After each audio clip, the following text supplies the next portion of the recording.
Hello guys, இன்னைக்கு சென்னை டே 1.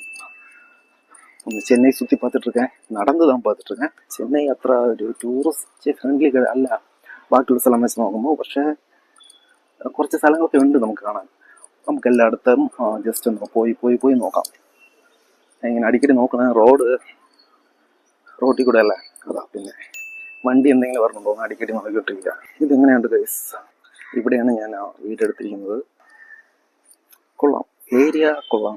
ചെന്നൈ എന്ന് പറയുമ്പോൾ ചെന്നൈ എന്ന് പറഞ്ഞാൽ ഫസ്റ്റ് നമ്മൾ മനസ്സിൽ പറഞ്ഞത് ചൂടല്ലേ. നമ്മൾ കേട്ടറിഞ്ഞിട്ടുള്ളൊരു ചൂടുണ്ടല്ലോ, അത് ഇവിടെ നമുക്ക് ഒരു 8ന്റെ പണി തന്നുകൊണ്ടിരിക്കുകയാണ്. നമ്മുടെ നാട്ടിൻ്റെ കാലാവസ്ഥ വെച്ച് നോക്കുമ്പോൾ ഇതൊക്കെ സഹിക്കുന്നത് കുറച്ച് ബുദ്ധിമുട്ടുള്ള കാര്യമാണ്.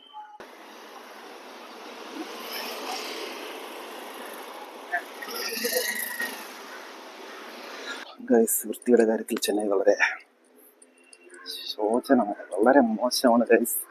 വൃത്തി എന്ന് പറഞ്ഞ സംഭവം ഇല്ല. ഇന്നലെ ഈവനിങ് കുറച്ച് മഴയുണ്ടായിരുന്നു, അതുകൊണ്ട് വലിയ കുഴപ്പമില്ല. ഇന്ന് സ്വിഗ്ഗി വണ്ടി എൻ്റെ ദൈവം ചാറപ്പറാന്നാണ്. സ്വിഗ്ഗി, റാപ്പിഡോ, ഒരുവിധ ആൾക്കാരുടെ ഒരു തൊഴിൽ സംഭവം എന്നൊക്കെ പറയുമ്പോൾ ഇവിടെ റാപ്പിഡോ, സ്വിഗ്ഗി അതൊക്കെ തന്നെയാണ്. ചെന്നൈയിൽ ജോലി കിട്ടാതെയൊക്കെ വന്നിട്ട്, നാട്ടിൽ നിന്നൊക്കെ വന്നിട്ട് ചെന്നൈയിൽ ജോലി കിട്ടാതെയൊക്കെ ഇരിക്കുമ്പോൾ റാപ്പിഡോ ഒക്കെ ഒട്ടിച്ച് വരുമാന മാർഗ്ഗം കണ്ടുപിടിക്കുന്നുണ്ട്. കുറേ നേരമായിട്ട് നടന്ന് കഷ്ടമായി, പറ്റുന്നില്ല ഗൈസ്. ഇതാണ് ചെന്നൈയുടെ അവസ്ഥ. കുറേ നേരമായിട്ട് നടത്തം മാത്രമേ ഉള്ളൂ. നോക്കട്ടെ, എവിടെയെങ്കിലും ചെന്ന് കുറച്ച് ഫുഡൊക്കെ അടിച്ചിട്ട് ഇവിടുത്തെ ഫുഡൊന്ന് എങ്ങനെ ഉണ്ടെന്ന് ഞാൻ കഴിച്ച് നോക്കിയിട്ട് പറയാം. നമ്മളിപ്പോൾ നടക്കാൻ തുടങ്ങിയിട്ട് ഒരു കിലോമീറ്ററിന് മുകളിലായിട്ടുണ്ടോ നമ്മൾ നടക്കാൻ തുടങ്ങിയിട്ട്. ഇതുവരെയും നമ്മൾ മെയിൻ റോഡിലോട്ട് വന്നിട്ടില്ല. ഞാൻ നിൽക്കുന്ന ഇടത്ത് നിന്ന് ഒരു ചെറിയ മിനി ബസ് എന്ന് പറഞ്ഞ സംഭവമുണ്ട് ഇവിടെ. അതിൽ കയറിയാൽ നമുക്ക് വേണമെങ്കിൽ 2 കിലോമീറ്റർ ബസ്സിൽ തന്നെ പോവാം. പിന്നെ എന്താണെന്ന് വെച്ചാൽ ഇങ്ങനെ വെയിലില്ലെങ്കിലും ചൂടിന് വലിയ കുറവൊന്നുമില്ല. അത് എങ്ങനെയാണെന്ന് പറഞ്ഞത് നല്ല ഹ്യൂമിഡിറ്റി ഉണ്ട് ഇവിടെ. ചെന്നൈ നടന്ന് കാണാനെടുത്ത തീരുമാനം തെറ്റായി പോയി ഗൈസ്. ചൂട് കൊണ്ട് ഞാൻ പഴുത്ത്.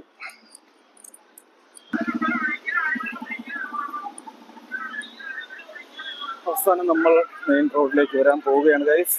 ഇതാണ് ഗൈസ് ചെന്നൈ സിറ്റി. ചെന്നൈ പട്ടണം. അവിടെ ദൂരെ ഒരു ബിൽഡിംഗ് കാണുന്നല്ലേ, അതാണ് ഒളിമ്പിയ. ഇതാണ് ഇവിടത്തെ പൂവം റിവർ. ഈ നദി കംപ്ലീറ്റ് ആയിട്ട് വേസ്റ്റാണ്. വേസ്റ്റിട്ട് തന്നെ നശിപ്പിച്ചിട്ടുണ്ട്. ഈ വലിയ സിറ്റിയിൽ ഇത്രയും വലിയൊരു സംഭവം അവർ നശിപ്പിച്ച് വെച്ചിട്ടുണ്ട്. ഇപ്പോൾ ഒരു ബസ് വരുന്നുണ്ട്. അതാണ് ഇവിടത്തെ പുതിയ ലോ ഫ്ലോർ. നമ്മുടെ നാട്ടിലെ മുംബൈയുടെ ഉണ്ടല്ലോ, ഇവിടെ ഇപ്പോഴാണ് ലോ ഫ്ലോർ ഒക്കെ വന്നിട്ടുള്ളത്. ഇതാണ് പുതിയതായിട്ട് വന്നത്. പക്ഷേ ടിക്കറ്റ് റേറ്റ് കുറച്ച് കൂടുതലാണ് അതിന്. ഇത് മെട്രോ ഉള്ളതല്ലേ, മെട്രോ, റോഡ്, ബസ് എല്ലാം. ലോ ഫ്ലോർ ബസ്സിന്റെ ബേക്ക് 70C കണ്ടില്ലേ? ഈ 70C ലേഡീസിന് ഫ്രീ ആണ്. ലേഡീസിന് ഫ്രീ എന്നാണ് തമിഴ് എഴുതിയിരുന്നത്, എന്താണെന്ന് അറിഞ്ഞൂടാ. ആ ഒരു ബോർഡ് ഉണ്ടെങ്കിൽ നമുക്ക് അതിൽ ആ ബസ്സിൽ ലേഡീസിന് ഫ്രീ ആയിട്ട് പോകാം. 5 രൂപ എന്ന് പറയുന്ന ഒരു മിനിമം ചാർജ് ആണ് അതിൽ നമുക്കാണെങ്കിൽ. ഓക്കെ ഗൈസ്, ഇന്നത്തെ മിനി വ്ലോഗ് ഇവിടെ കൊണ്ട് അവസാനിപ്പിക്കുകയാണ്. See you tomorrow.